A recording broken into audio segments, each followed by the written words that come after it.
为什么这么多年都没有查出来？平时用特殊药物掩盖，不知为何失效了。宁之威轻抚腰间的香囊，嘴角微微勾起。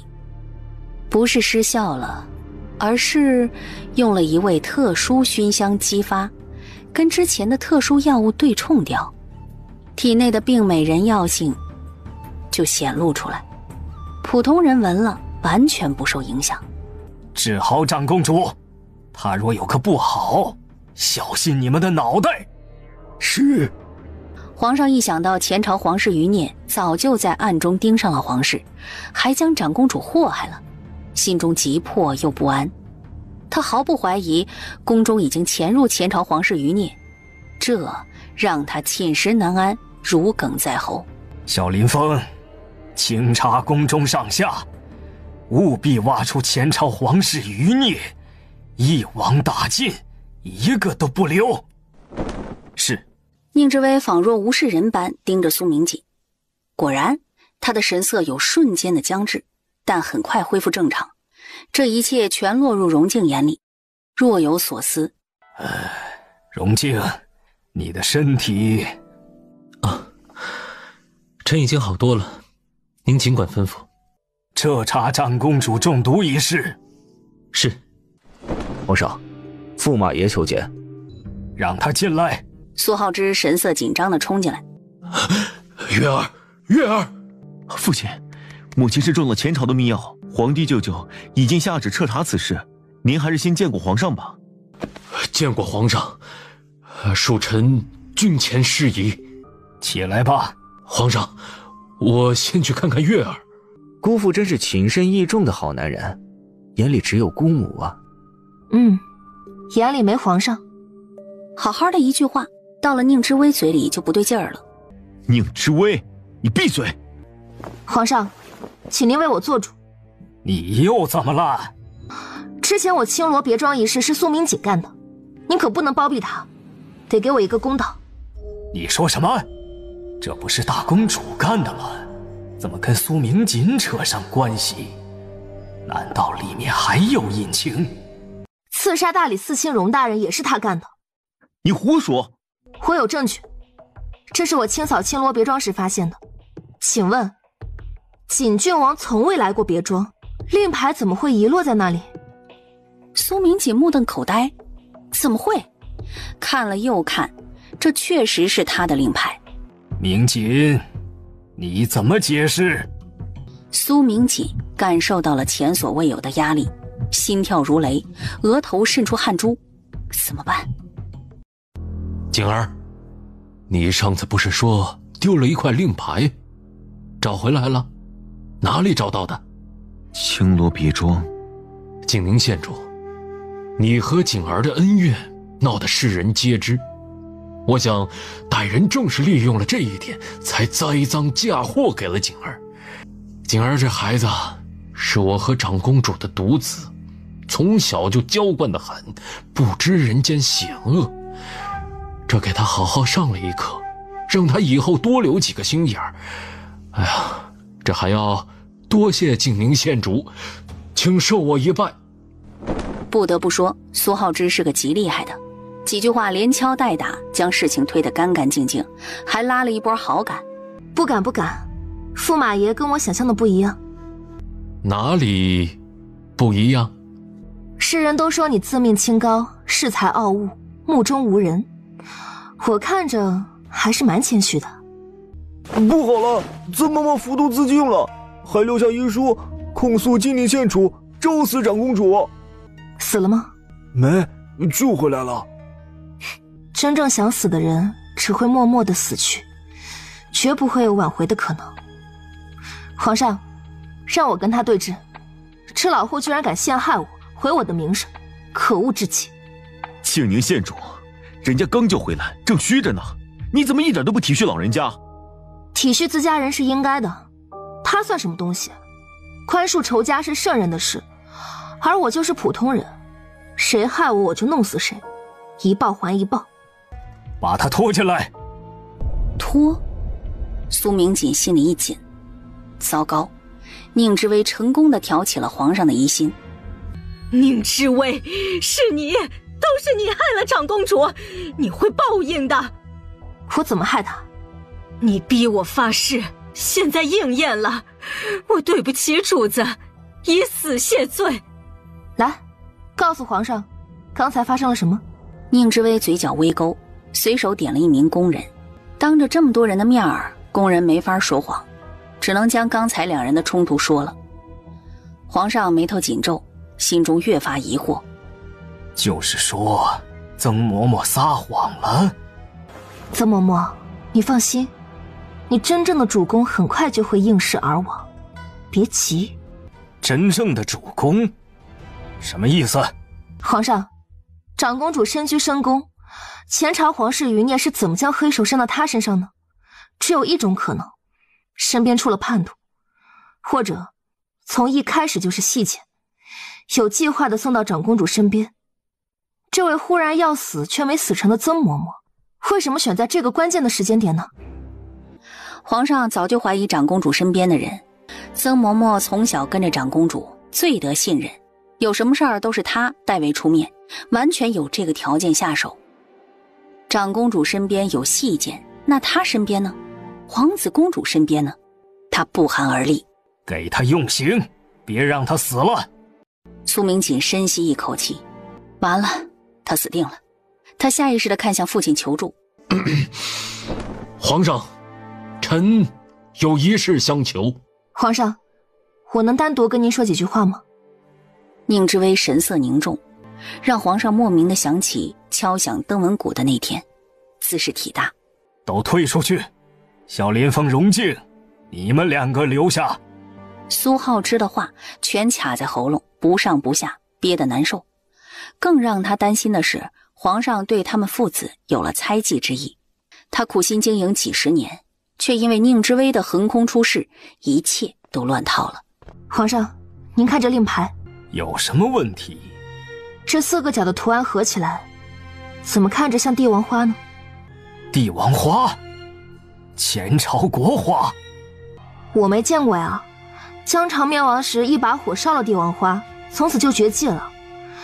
有本古籍提过帝王花，我看着有点像，但是吧，没道理啊，他可是长公主之子啊。皇上的脸色奇差，苏明锦不仅仅是长公主的儿子，还是苏浩之的儿子。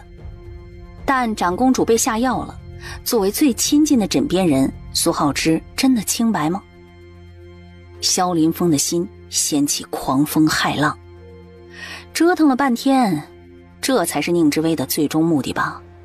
他真的是心智超群，还狠，杀人不见血。景郡主和皇子公主的关系非常好，人啊，往往不会防备身边最亲近的人。他看似啥都没说，但什么都说了。皇上忍不住怀疑，大公主是不是被苏明锦坑了？人心都是偏的，相比外甥，亲生女儿当然最重要，嫌隙一起，关系就再也难以回到原来。荣静微微垂眸，掩去那一丝淡淡的笑意。宁之威这一招太狠了，不光勾起皇上的疑心，挑拨离间感情，还断了苏家父子的后路。皇上深深地看着宁之威，有怀疑，也有不解。你把那本古籍送上来。好嘞。下去吧。宁之威行了一礼，躬身往外走。皇上冲萧林峰使了个眼色，萧林峰亲自送宁之威出去。那块令牌真的是苏明锦的？当然，他都承认了呀。其实令牌是他仿制的，仿的跟真的一模一样。前世他为了报血海深仇，又在苏明锦百般温柔的呵护和蒙蔽下，错认是明主，带着10万宁家军嫁给他。为了扶他上位，他绞尽脑汁，倾尽全力为他出谋划策，却功高盖主，遭到他的忌惮，给他下了病美人，害他武力全无，还将他送入敌营虐待。可以说，苏明锦能走到高位，他功不可没。荣静，你怎么看？驸马有重大嫌疑。这些年他真的是游山玩水，天南地北的写生吗？即日起，你入住战公主府，赐你尚方宝剑，许你便宜行事，不管查到什么人，一查到底，绝不姑息。朕派一队锦衣卫保护你。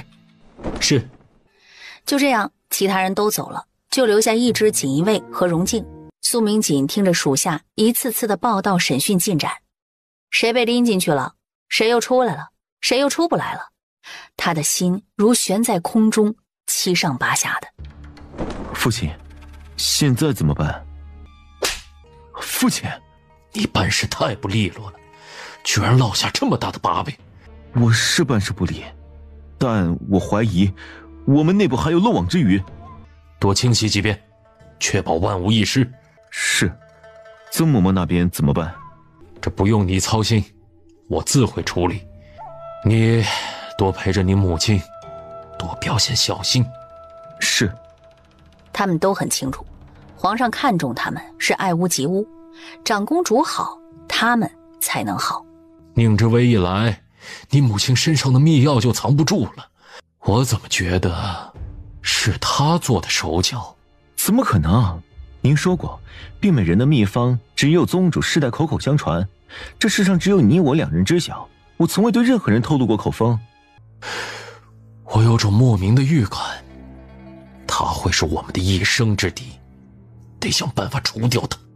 父亲，您太高看他了，他不过是一个舍得下脸豁得出去撒泼耍赖的小聪明。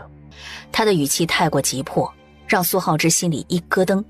苏明锦眼神微闪，下意识地低头。苏浩之的心如压了一块大石头，第一次意识到儿子对宁之薇的态度有异。家主，宁远侯府老夫人来了，要见你。不见。她说只想说几句话。没空。家主，西北有消息了。西北宁家军这个月的粮草只发了1/3，严重拖欠，将士们都吃不饱，怎么打仗啊？去户部问问什么情况，是不是故意的？家主，说是为了给您办集祭宴，暂时挪用了这一笔军费。啥玩意儿？办集祭宴是他想办的吗？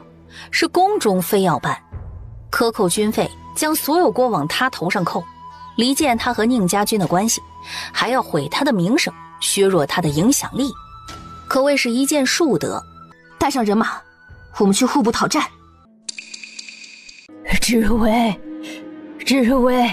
我是祖母啊，好孩子，这么多年没见你，你都长这么大了。我很忙，有话赶紧说。宁之薇，你怎么跟祖母说话的？你懂不懂孝道？滚！贱人就是矫情，有话快说，有屁快放。你快急极了，祖母特意前来送你一份礼物，祝贺你终于成人了。居然是烟色琉璃杯，定远侯府3大镇宅宝贝之一，居然舍得拿出来，看来图谋很大呀。但他不会拒绝送上门的好东西，不拿白不拿，拿了也是白拿。哦，多谢林老夫人。见他利落地收下礼物，定远侯老夫人暗松一口气，但同时心疼又鄙视。这丫头眼皮子太浅，太贪了，什么都敢收。你的7级礼上，我想作为正宾，亲自为你加官，弥补你这些年所受的苦楚。宁之薇挑了挑眉，果然不安好心啊。这正宾不是一般人能做的，要么是自家长辈，要么是德高望重的贵人。你怎么敢跟太后争抢？太后愿意成全我们的祖孙情。太后亲口这么说的？是啊，太后娘娘慈悲，最愿意成人之美。有些人就是不消停，也不是不行，只要你答应我一个条件。别说1件，10件100件都行。给我100万银子。定远侯老夫人和林静书没见过这么贪婪死要钱的人，但敢怒不敢言。给了钱，我特许你当一回正兵；没钱，赶紧走人。我们是祖孙。断亲书还在我手里，还有3天，你们好好考虑，过时不候。这是户部，闲人莫入。景宁县主，你好大的胆子，怎么敢擅闯户部？你别乱来啊！把弓箭放下。宁之威将箭头对准他。放心，我的箭术很一般，准头不准的。一听这话，户部侍郎更紧张了。若是失手，皇上难不成还能弄死他赔命？不可能的。哎呀，有话好好说，有话好好说啊！我就问一句，凭什么把西北军的军饷砍掉2/3？边关的将士忍饥挨饿还要打仗，你们还有没有良心？哎呀，景宁县主，这不能怪我们呀，这钱都花在您的吉吉宴上，只能委屈边关的将士了。这话是谁传出来的？是皇上的旨意？这，说，是宫中的意思。行，我不办吉吉宴了，把钱都花到将士身上，他们很不容易，只要上了战场就做好了不回来的准备。你们不在乎边关将士的性命，我在乎。各位大人，不能让那些守卫疆土的英雄流血又流泪啊！景宁县主，这钱已经花了，哎，请不要为难我们。好，我们走，有什么后果别怪我。您想干什么？他不会又想敲邓文谷吧？各位父老乡亲，能停下来听我说几句吗？啊，是景宁县主。景宁县主，您说。首先，谢谢你们为我宁家死去的子弟送葬，我代所有宁家人向诸位致谢。哎呦，使不得，县主，使不得呀！宁家将是为了保护我们百姓死的，我们做的微不足道。我们永远不会忘记宁家驻守西北200年的功劳，无数宁家子弟前赴后继，战死沙场。说得好，正是有你们这些可爱的百姓，我们宁家子孙凋零，从未后悔过。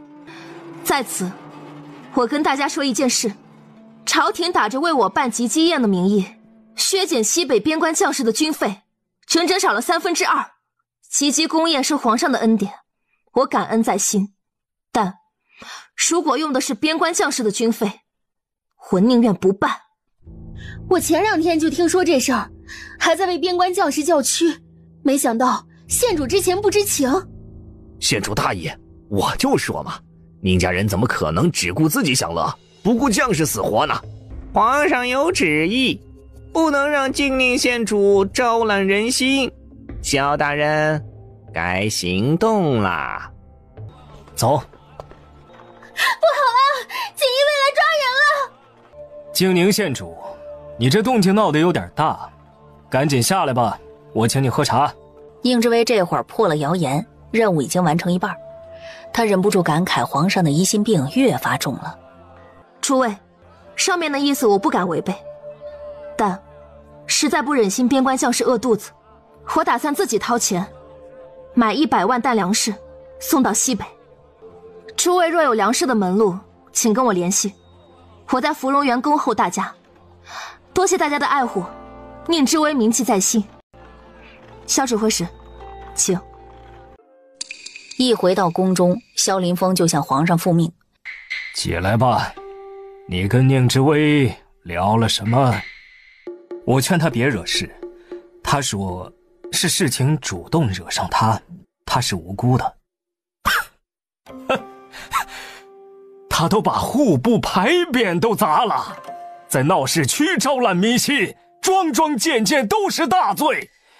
弹劾他的奏折如雪花般送进来，都成小山了。去，把他关进诏狱。是。景宁县主，有事？我刚在街上买的绿豆糕，请你尝尝。他拿起一块咬下去，很甜，甜到心里去了。有点干。也有紫苏银子，喝不？喝。宁之威倒了2杯饮子，一杯递到他面前。荣进刚喝了一口，忽然愣住了，直勾勾地盯着手中晶莹剔透的杯子。这是传说中的烟色琉璃杯？对，定远侯府的镇府之宝。你拿来和紫苏引子？我洗过了，不脏的。宁之威眨巴着眼睛，杯子本来就是用来盛水的，供着干嘛？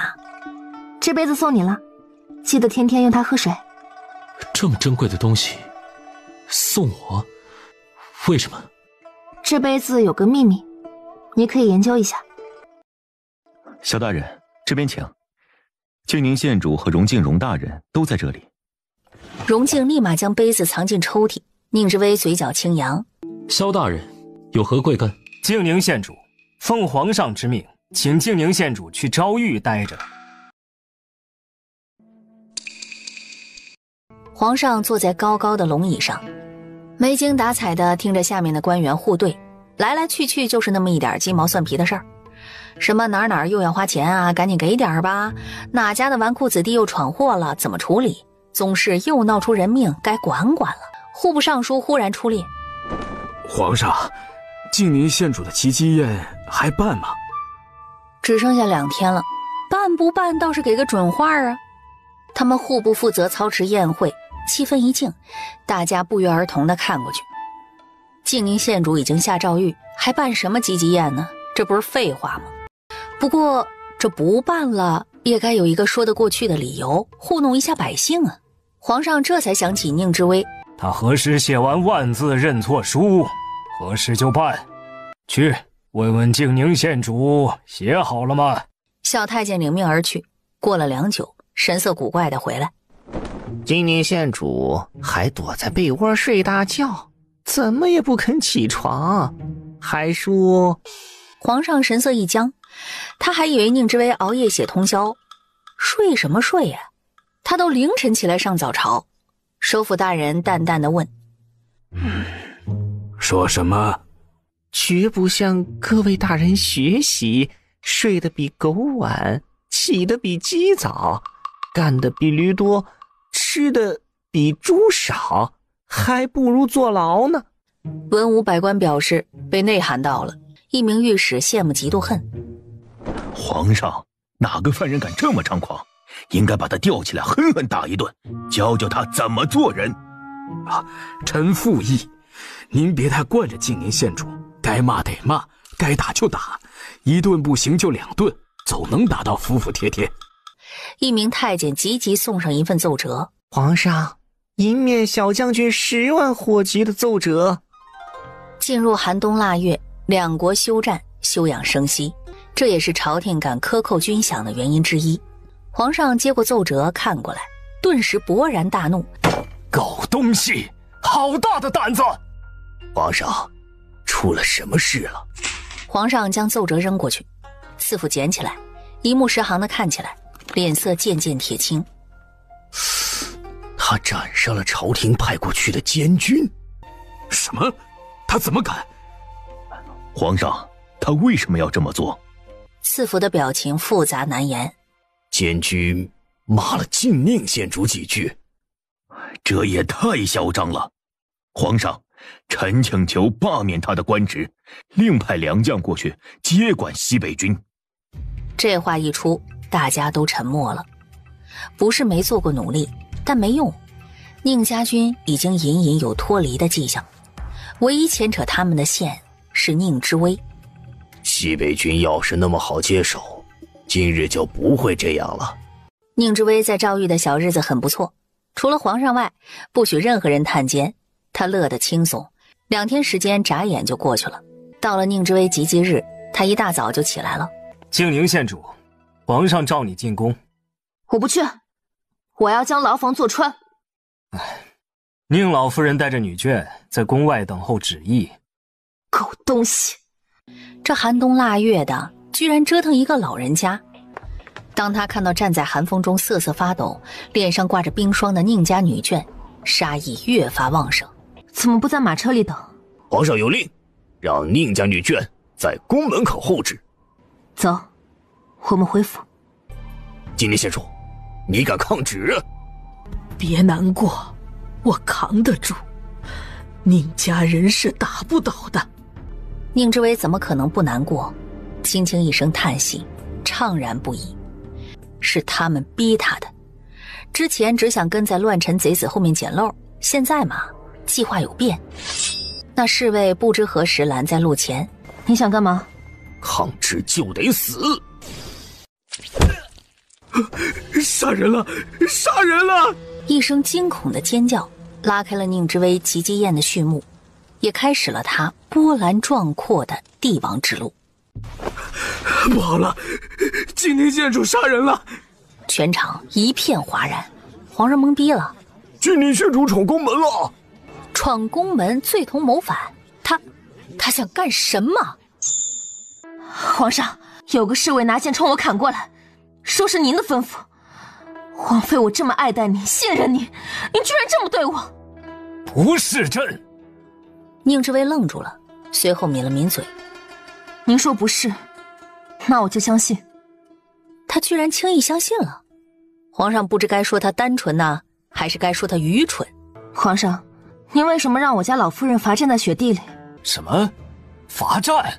皇上明明记得让宁家女眷在门口等着，他有意给宁之威一个下马威，杀他的锐气，但没说是下马车等啊。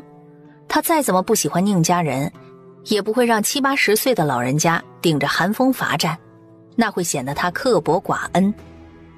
不是您的旨意，那是有人假传圣旨。皇上，会不会是前朝皇室余孽？去查一下。皇上，臣已经查清，一名叫陈之华的侍卫让宁家女眷站在雪地半个多时辰，等晋宁县主过来时，拿剑砍向他，惊到了马。昨日有个冷宫宫人偷偷联系陈之华，臣已经派人去冷宫抓人了。在这么短的时间内，行动力这么强，皇上很满意。皇上，荣大人，我们去晚了，那宫人已经投井自尽，把相关人等都关起来彻查。皇上，我发现了一个秘密。朕不是很想听。行吧，宁之威不吭声了。他这么乖顺，皇上反而担心了。说，锦郡王一点都不像长公主。他像爹。话一出口，皇上脑中闪过一个念头，脸色顿变。宁之威只当作没看到。荣大人，你真够尽心的，平时也没见你这么卖力。荣静淡淡看了他一眼，不置可否。姐姐，你杀了谁？怎么还敢闯宫？你是要造反吗？我这人呢，最不喜欢暗中耍手段，都是明刀明枪的干。皇上，请治金陵县主的罪，他乱闯宫门，还当众殴打身份尊贵的定远侯嫡长女，完全无视法纪。别说了，我姐是管教我，是我哪里不对，惹了姐姐生气。据说你不能这么软弱，皇上，不是晋宁县主的罪，不足以平民愤。宁之威认出了他，齐世杰，前世被林静书利用，断送齐氏家族的蠢货。你说林静书是定远侯府的嫡长女，身份尊贵？对。我是腊月初1出生，林静书是8月14的生辰，我们只差了7个月。就是说，现在这位定远侯夫人未婚先孕，怀着娃嫁进去的，你心中的贵女是监生女，通奸而生的哟。胡说，胡说！静书是9月14，她是早产儿。林贵妃脸上挂不住，急急插嘴。皇上，今天是个好日子，就不要提这些扫兴的事了。宁之威，我是你亲姑姑，我跟你的生母最要好，以后啊，我也会护着你的。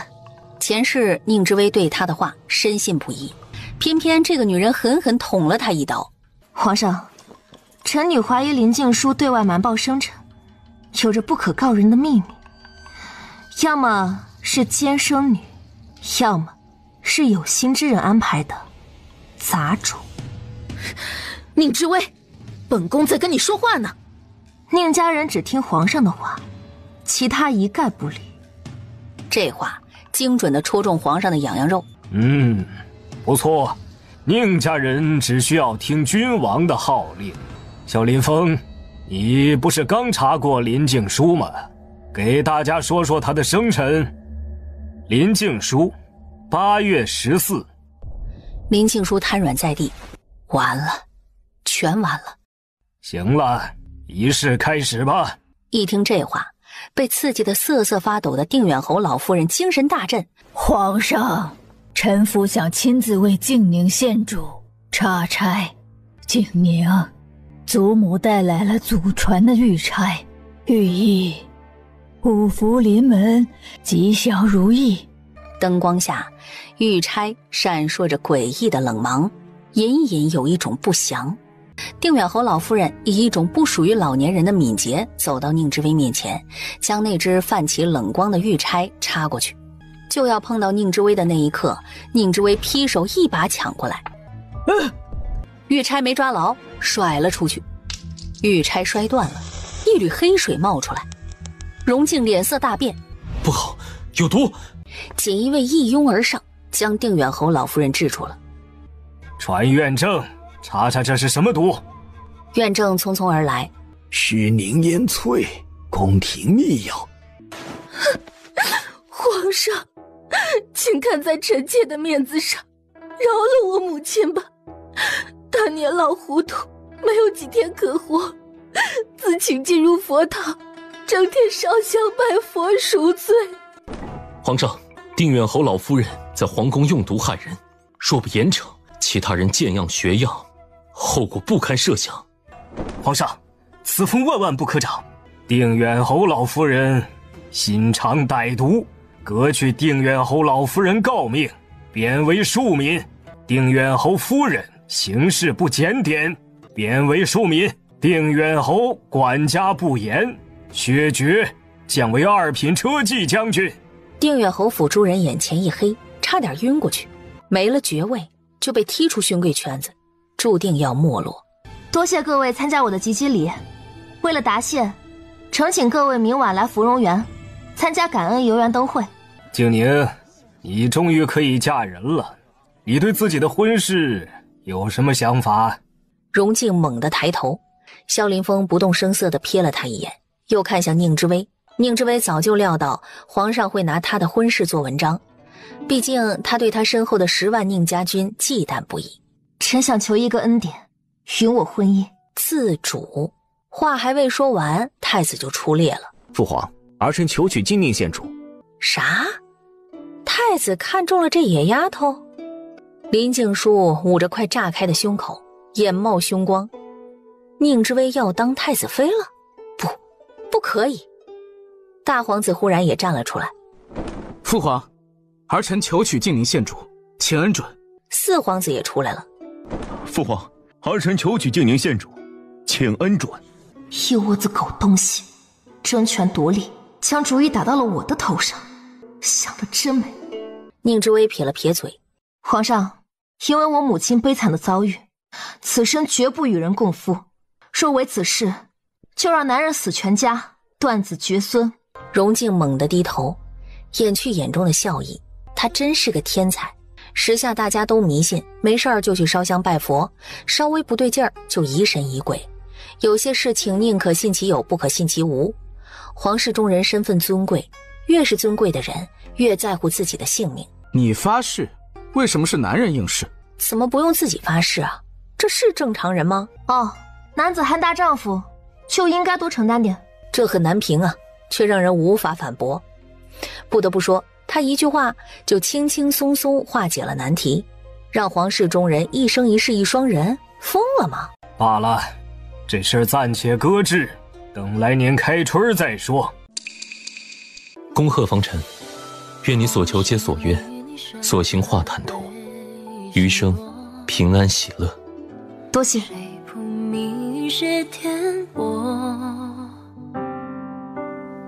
岁月提笔拓，伤痕雕琢，淋漓字句都还鲜活。绽放天真云朵那个我，云烟满手都蹉跎，平少都沉着，云愁于我，不忘前生的迂回曲折，可这爱都滂沱风月清澈，铭心如错，怎的施舍？是否被人遗落，终是我难逃的枷锁。多情却薄，未了却因果。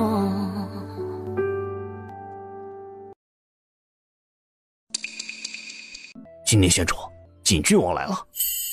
苏明锦，那狗东西不是被禁足长公主府吗？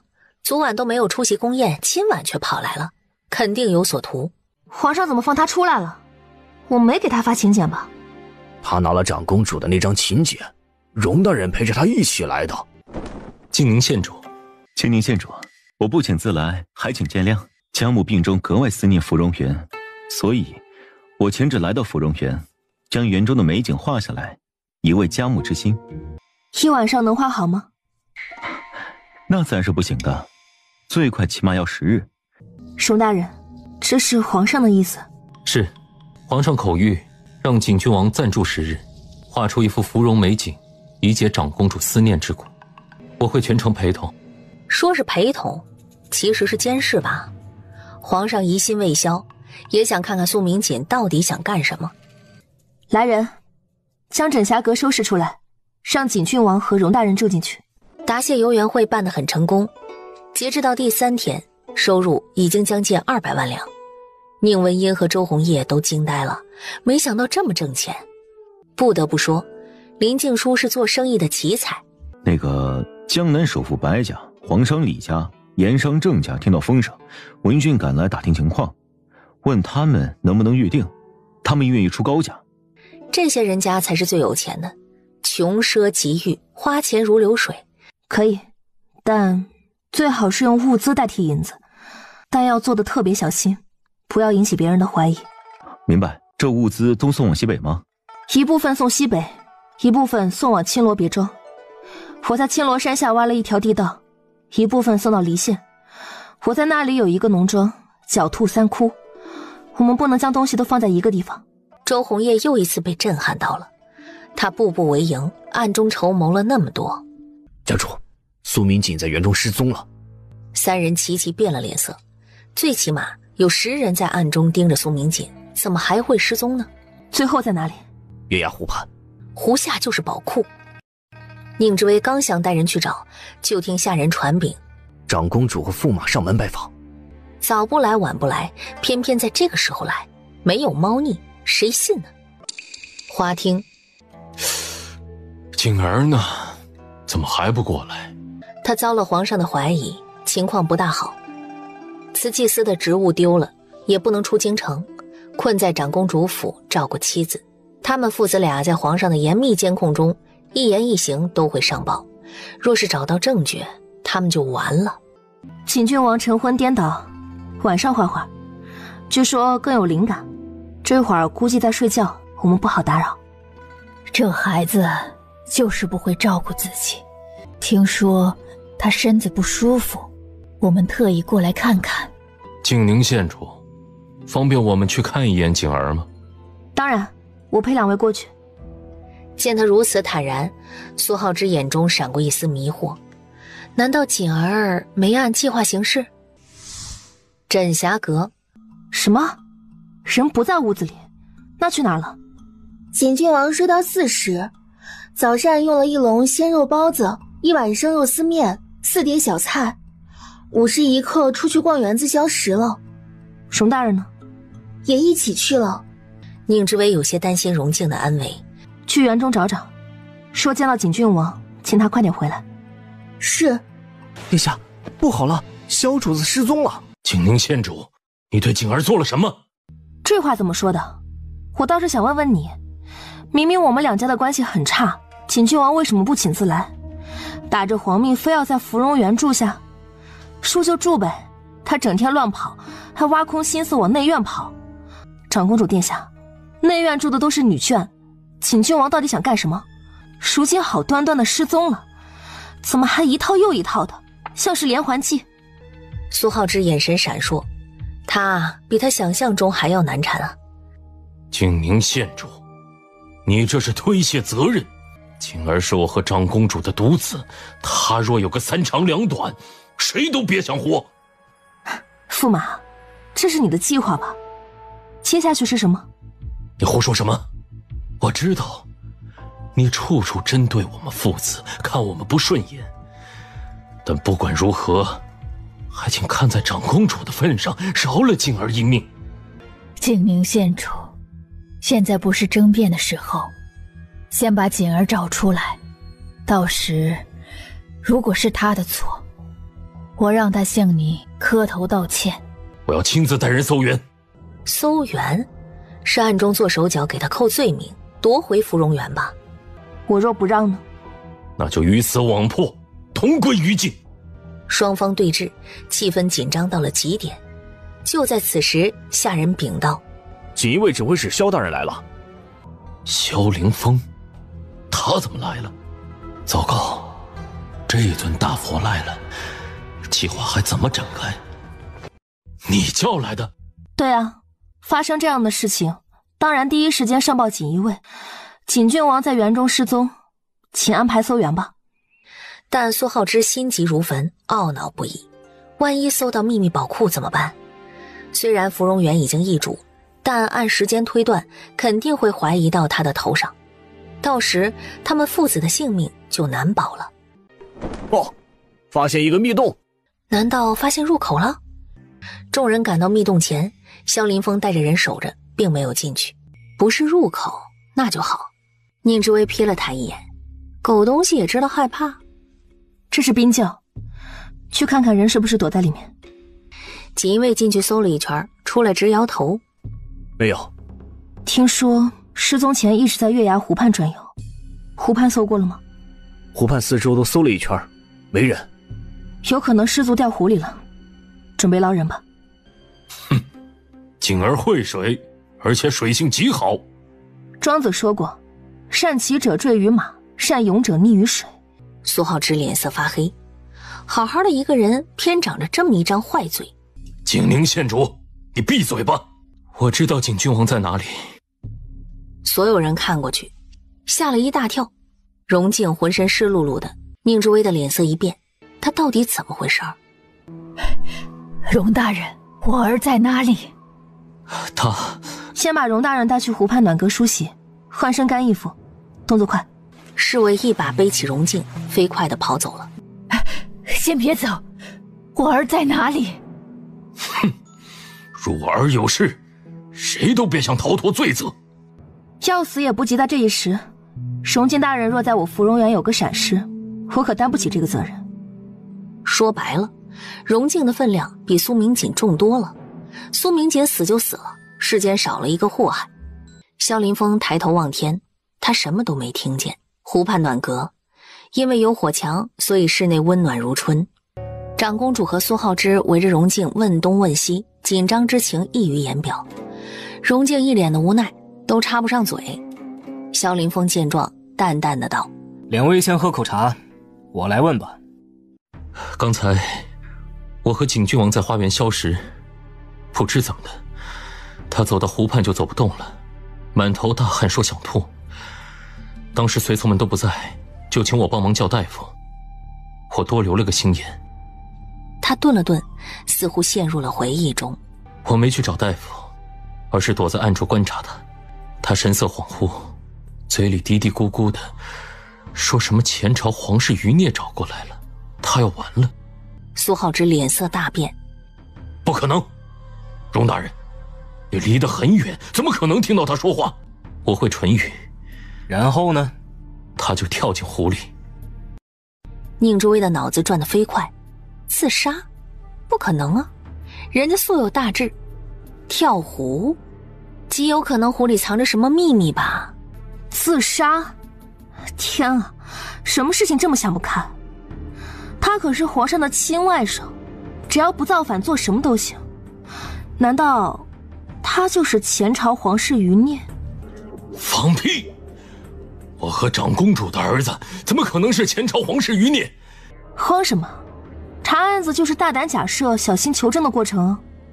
荣静看了他一眼，他眼中的幸灾乐祸太明显了，收收吧。静宁县主说的是，按常理，堂堂景郡王身份尊贵，好端端的，怎么可能自杀？他在哪儿？还好吗？我跑过去救人，不过他的求死之心很强烈，拼命挣扎中害我受了伤。他特意撩起衣袖，露出一条胳膊，肩膀处划了几道口子。长公主放心，景君王被我救上来了，现在昏迷中，但没有生命危险。长公主神色恍惚，怔怔地看着他的上臂，那里有3颗小红痣。这是什么？荣静愣了一下。哦，胎记，从小就有的。胎记。忽然苏浩之爆发了，我要马上看到我儿子，就现在。我带你们去。外面太冷了，我可不想动。荣大人，你把具体地方说给锦衣卫听，让他们去带人。还是人吧。众人嘴角直抽抽。景宁县主，你什么意思？你就这么盼着我儿子去死？他今天反常行为跟你脱不了关系。宁之威拿起茶杯扔过去，什么玩意儿啊？就知道整天搞事情，搞了这么多年还是一事无成，废物电信，给脸不要脸的东西。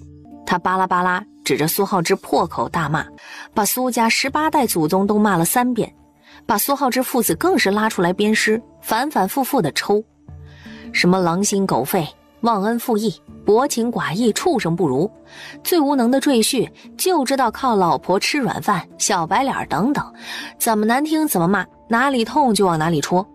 苏浩之被骂得满面通红，但硬是插不上嘴，气得浑身发抖。其他人都惊呆了，没想到宁之威这么泼辣凶残，之前算是手下留情了。公主，你都听听，他不光侮辱你，还侮辱我。你是你，长公主是长公主，长公主殿下，为什么嫁给一个畜生？既然撕破脸皮，那还客气什么？反正已经是生死大敌。苏浩之哪听过这样直白的辱骂呀？他气愤地骂回去：“也不要体面了。”你才畜生！你全家都是畜生！锦衣卫们差点笑死，这些光鲜亮丽的贵人，私底下也不过如此啊！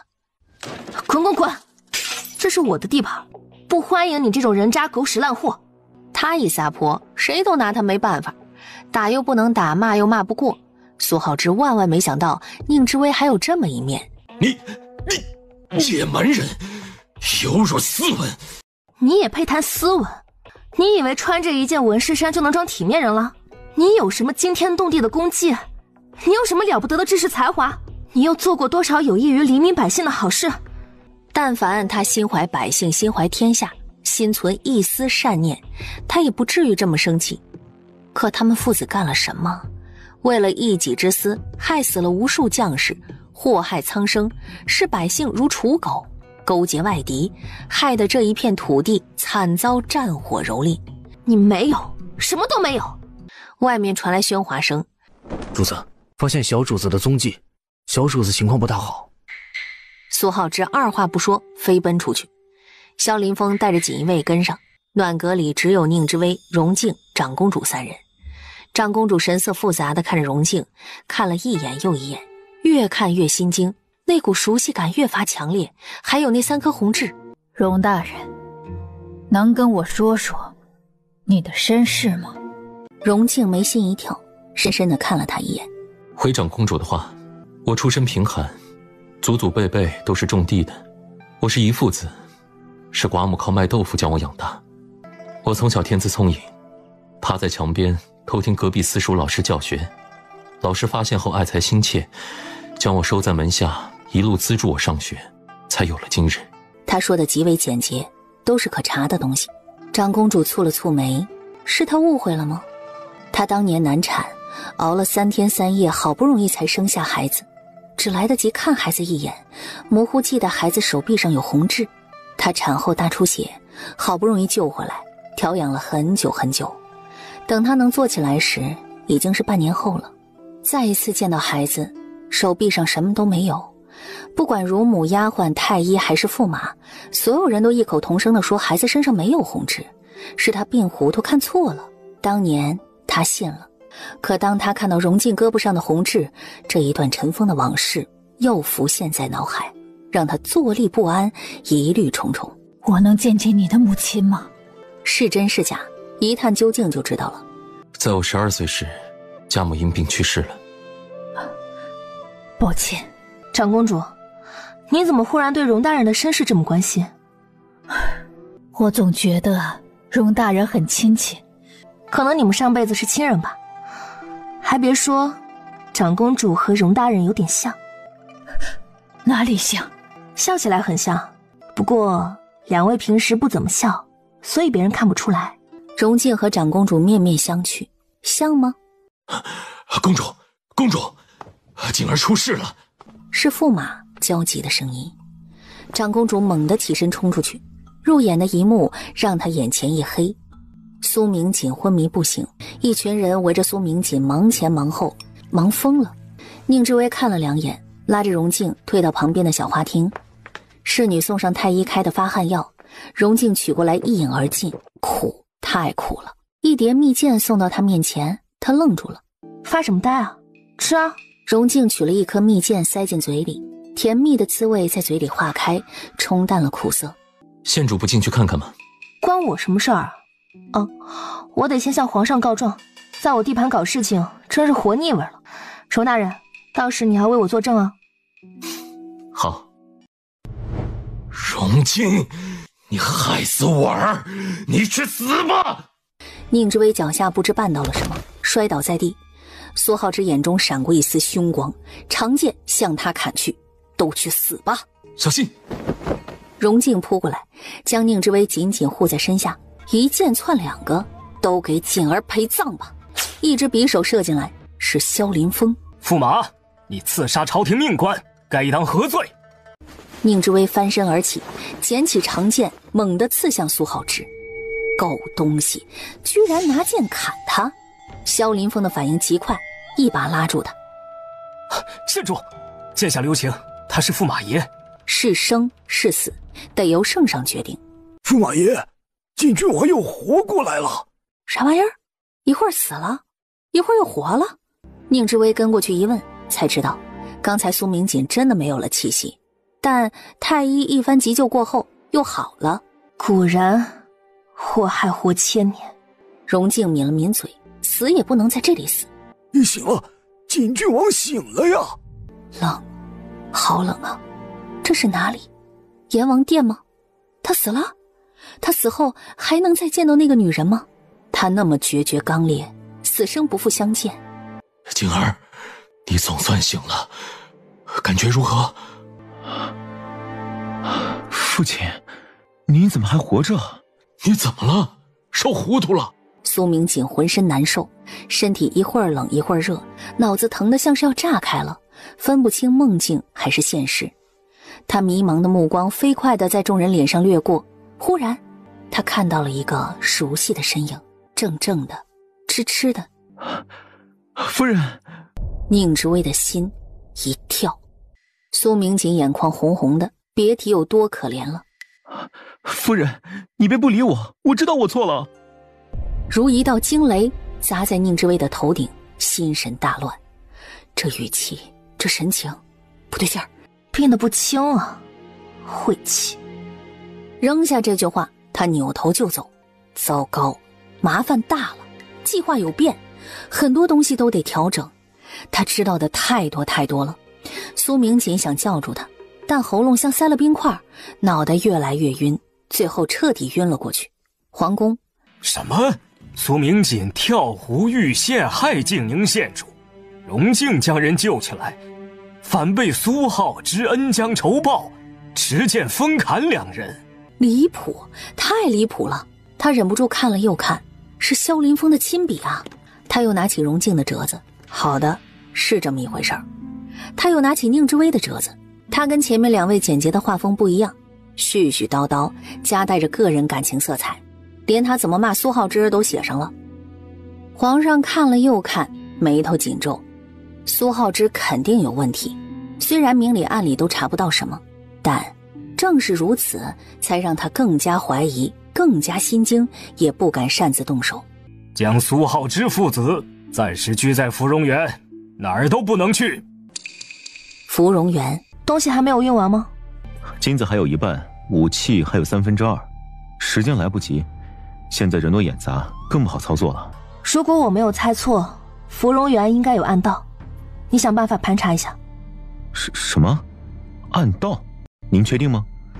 之前不敢确定，但苏家父子的所为引起了我的怀疑。家主，锦郡王要见你。苏明锦留在芙蓉园养病，稍微好转，就天天嚷着要见他。不见。应六坐在他身边嘀咕：长公主很奇怪，她经常找理由去找荣大人，却从来不去看望驸马爷。她不会是见异思迁了吧？忽如其来的鼓声响彻京城的上空，宁之威猛地站起来。登闻鼓，曹民状告大理寺卿荣晋师母。这不可能，荣大人是何等风光激越的人物，品德高尚，怎么可能弑母？一定是诬陷。这些年荣大人办案不讲情面，得罪的人太多了。对，很多犯案的人和家属恨死他了，居然想出这样的招数，卑鄙无耻！刑部尚书板着脸大声喝道：你是何人？报上名了。曹民刘三儿和荣晋之母刘氏是表姐弟，你可知道敲响德文鼓要先打30大板？曹民不怕死，只求揭开荣晋这个伪君子的真面目。行刑！刘三发出一声凄厉的惨叫，划破天际。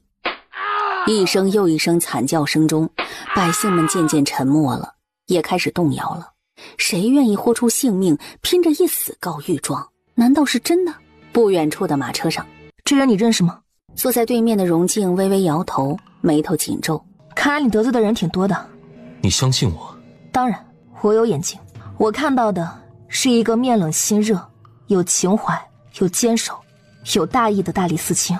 荣静心里深受震动，有他这句话就够了。其实我有很多见不得光的秘密。谁没有秘密呢？既然是秘密，当然是见不得光。你犯下过滔天罪行吗？没有。那就行了。人呢，不能太善良，该断则断，该杀则杀。皇上带着皇子们来了。荣静呢？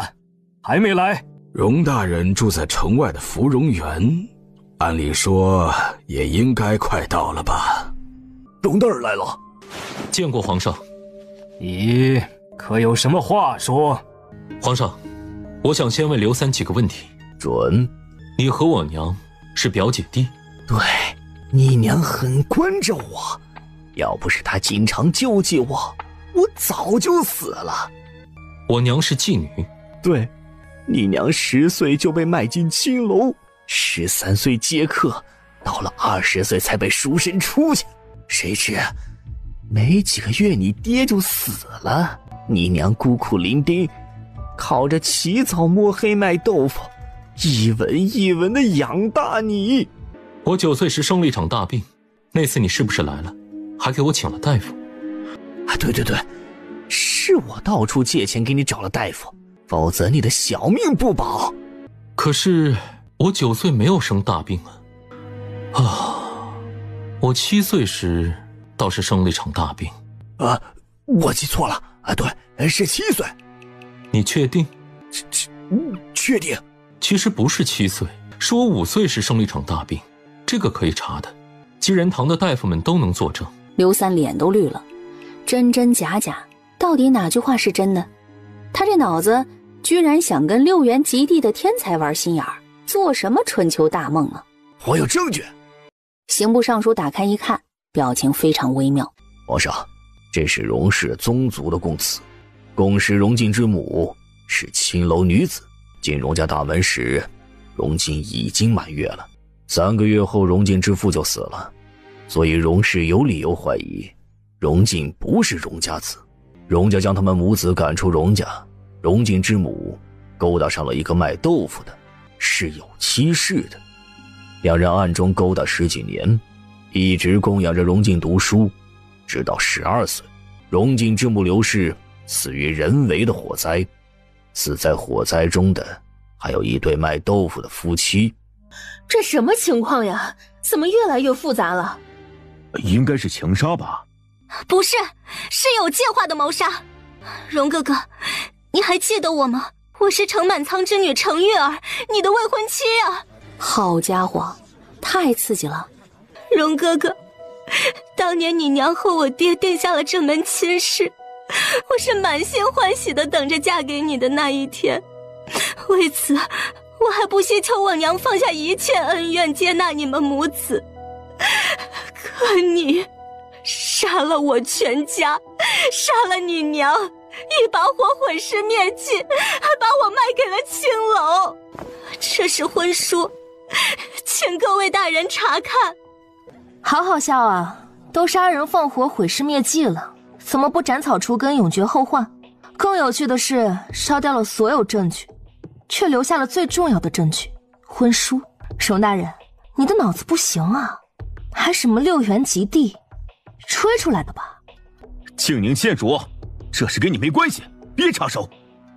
皇上，这事儿跟您、跟皇室、跟前朝皇室余孽都有关系。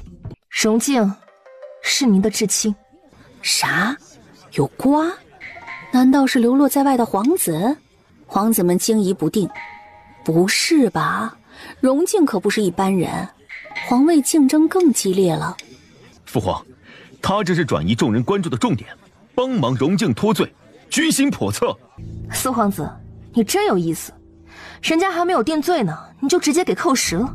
若你当了皇帝，那冤案数之不尽，天下百姓要倒霉了。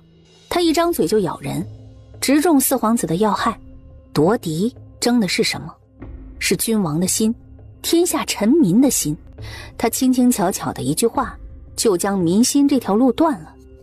谁想要一个糊涂昏庸的君王？宁之威，你闭嘴！行了，赶紧说完。您看看他的眼睛，长得像谁？荣大人，你笑一笑呀。笑不出来。皇上，这个我也没有办法了。宁之威深谙人性，直说，哪有自己猜出来的更有说服力啊？人只会相信自己的判断。皇上神色肃穆地盯着荣静看了半晌，忽然喝道：笑！荣静扯了扯嘴角，扯出一个笑容。皇上脑海闪过一张强颜欢笑的脸，明明笑不出来，还在勉强自己笑。一道惊雷砸中皇上，像，太像了。皇姐，像极了那一晚深宫作乱，少年时的皇姐持着长剑守在他身边。当进宫统领带队冲进来护驾时，皇姐就是这么笑的。那一刻深深地印在他的记忆里。什么？长公主殿下？皇上，您说对了，荣静是长公主的亲生儿子。你有什么证据？胎记，长公主的亲生儿子胳膊上有胎记，长公主已经怀疑了。长公主在哪里？快去请来。小林峰，你亲自走一趟，把驸马和锦郡王爷请来。是。刑部在。将刘三和程玉儿打入天牢，重兵把守，不许任何人接近。若是有个闪失，唯你是问。至于荣静弑母的指控，谁还相信？连亲娘都不知道是谁呢，是个鬼呀！这里面一定有天大的阴谋，有人要害荣大人。邓文谷敲了个寂寞，乾明宫静得出奇，鸦雀无声，宫人们大气都不敢喘。牵扯到前朝皇室余孽，谁都不敢多嘴，生怕被拉下水，家族不保。一道清脆的声音响起，打破了寂静。皇上，我渴了，能喝杯茶吗？就你话多。太子看看蹲喝茶的宁之威，心情有些复杂。他求娶静宁县主，按理说他应该感恩戴德的接受，可他不，要挑，要选，这是打他的脸呢。